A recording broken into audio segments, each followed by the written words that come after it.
बिस्मिल्लाहिर्रहमानिर्रहीम। अस्सलाम वालेकुम।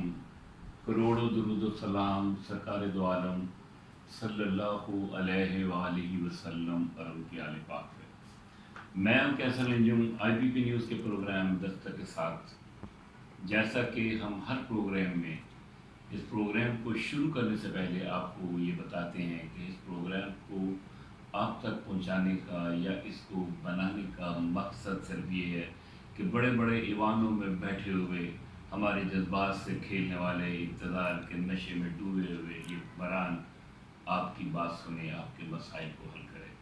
हम अपनी कोशिश जारी रखेंगे। ये बुलंदबाला ईवानों में इक़्तिदार के इन आहनी गेट्स पे हम दस्तक जारी रखेंगे। आज का प्रोग्राम इंतहाई हसास और मौजूदा हालात के मुताबिक है।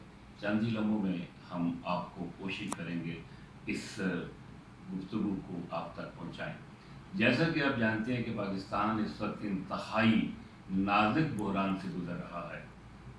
इमरान खान की हुकूमत को चलता करने के बाद रजीम चेंज के नाम पर शहबाज शरीफ को वज़ीर आज़म बना दिया गया और ऐसे ऐसे वज़रा बनाए गए जिनका कोई भी तजुर्बा या एक्सपीरियंस नहीं था और पाकिस्तान के अवाम के जज्बात से भरपूर तरीके से खेला गया। उसके बाद इलेक्शन हुए और क्या ये इलेक्शन मुनसफ़ाना थे, ये तो आने वाला वक्त बताएगा। और जब भी तारीख़ लिखने वाले लिखेंगे तो कहेंगे कि ये इंतहाई मुतनाज़े और गैर शफ़ाफ़ इलेक्शन थे।